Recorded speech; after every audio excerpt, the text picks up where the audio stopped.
কিছু কিছু ছেলের কথা বলার স্টাইল অনেক গোছালো আর কনফিডেন্স। আমাদের মতো অধিকাংশ ছেলের বা মেয়ের ঠিকঠাক করে কথা বলা বা কমিউনিকেশন স্কিল একদমই লো। যেমন ধরো, অনেক সময় কোনো অফিসিয়াল পার্সন বা হাই পোস্টের ব্যক্তির সাথে আমরা ঠিকঠাক করে গুছিয়ে কথা বলতে পারি না, ম্যামে করতে থাকি, নার্ভাস ফিল করি। বা অনেক সময় দেখা যায় ছেলেরা মেয়েদের সাথে অথবা মেয়েরা ছেলেদের সাথে ঠিকঠাক করে কথা বলতে পারে না, নার্ভাস ফিল করে। আচ্ছা, এটা কি কাটিয়ে ওঠা যায়? হুম, অবশ্যই কিন্তু যায়। এইটার আসলে হওয়ার মেজর দুটো কারণ হলো, 1 নম্বর কথায় জড়তা আর 2 নম্বর কনফিডেন্স। আমরা প্রথমে আসি কথায় জড়তা।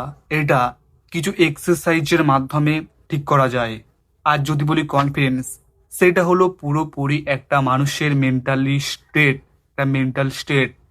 তো ওই কথাই জড়তা, এখান থেকে কি কি এক্সারসাইজের মাধ্যমে আমরা আমাদের কথাগুলোকে বা আমাদের স্পিচটাকে আরো ইনহ্যান্স বা বুস্ট করব, সেটাই আসছি পরবর্তী টপিক। প্রথমত হলো টাং টুইস্টার। আমি দুটো টাং টুইস্টার বলছি। এরকম টাং টুইস্টার তুমি গুগল এবং চ্যাট জিপিটি সার্চ করে অনেক পেয়ে যাবে, যেগুলো দিনে অন্তত 5 মিনিট প্র্যাকটিস করলে, 3 মাস কন্টিনিউ প্র্যাকটিস করার পর তোমার কথা বলার স্টাইল ইনহ্যান্স এতই বুস্ট হবে যে তুমি আমাকে থ্যাংক ইউ জানাতে বাধ্য হবে। চলো আমি দুটো বলছি। 1 নম্বর, 12 হাঁড়ি রাবড়ি বড় বাড়া বাড়ি। 12 হাঁড়ি রাবড়ি বড় বাড়া বাড়ি, 12 হাঁড়ি রাবড়ি বড় বাড়া বাড়ি, 12 হাঁড়ি রাবড়ি বড় বাড়া বাড়ি। And second one, and second second second একটা সহজ বলা যাক, যেমন ধরো, পাখি পাকা পেঁপে খায় পাখা মেলে ওড়ে, পাখি পাকা পেঁপে খায় পাখা মেলে ওড়ে। এরকম টাইপের বহু tongue twister chat GPT and গুগলে সার্চ করলেই পাওয়া যায়। এগুলো দিনে 5 মিনিট প্র্যাকটিস করলেই হয়। অ্যান্ড দ্বিতীয় হচ্ছে বুক রিডিং। সবসময় দিনে চেষ্টা করবে অন্তত 2 পেজ করে হলেও বই পড়ার।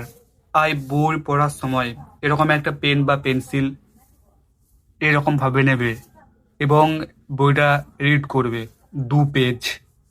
এরকম ভাবে নিয়ে প্র্যাকটিস করতে থাকলে কথা ইনহান্স অবশ্যই হবে, এবং একটা হিউজ ডিফারেন্স দেখতে পাবে অন্তত 1 মাস পরেই। এটা আমি গ্যারান্টি দিচ্ছি। এগুলোর মাধ্যমে তোমার কথা বলার সময় কথা বলার যে জড়তা, সেটা কাটবে। এবার আসা যাক কনফিডেন্সে।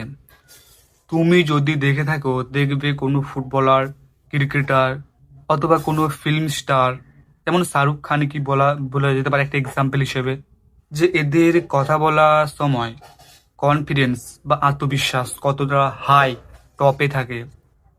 এই আত্মবিশ্বাস বা কনফিডেন্স কি করে আসে না, এর একটা সহজ এবং সিম্পল টেকনিক হচ্ছে ঘরের বাইরে বেরোনো এবং মানুষের সাথে কথা বলা, বিভিন্ন প্রফেশনে থাকা মানুষের সাথে কথা বলা, দোকানে যাওয়া, বাজারে যাওয়া এবং তাদের সাথে কথা বলা, কোনো জিনিস কেনা, সেই জিনিসটাকে নিয়ে চর্চা করা, এবং সেটা এনি পার্সনের সঙ্গে হতে পারে।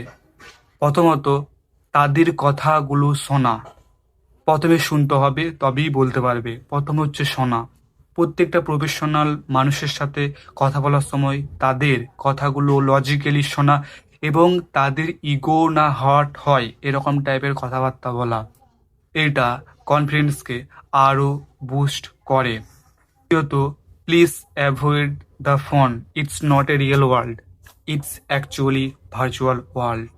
And go away from your home and explore everything surrounding, যা জি আছে এই পরিবেশের মধ্যে সবকিছু এক্সপ্লোর করা এবং অনুভব করাই হচ্ছে আসল আত্মবিশ্বাস।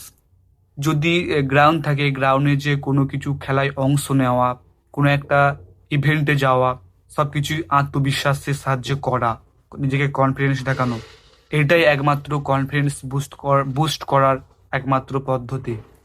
ঠিক আছে? সাই বা ইন্ট্রোভার্ট, এদের তো ব্যাপারটা আলাদা, কিন্তু এরাও চাইলে নিজেদেরকে কনফিডেন্স করতে পারে। তার জন্য সহজ টেকনিক হলো আস্তে আস্তে আস্তে আস্তে মানুষের সাথে আলাপ আলোচনা করা, বিভিন্ন জিনিস নিয়ে, দেশের নিয়ে, না হয় খেলার নিয়ে, না হয় বডির কোনো রোগ নিয়ে, সবকিছু নিয়েই কথা বলা যেতে পারে মানুষের সাথে, কারণ প্রত্যেকটা মানুষই প্রত্যেকটা মানুষের সাথে কথা বলতে চায় ক্যাজুয়ালি, আর এটা বড় কিছুই নয়। তো এই কনফিডেন্স অ্যান্ড জড়তা দুটো পদ্ধতির মাধ্যমে একজন মানুষ তার কমিউনিকেশন স্কিলকে আরো হাই বা টপ লেভেলে নিয়ে যেতে পারে।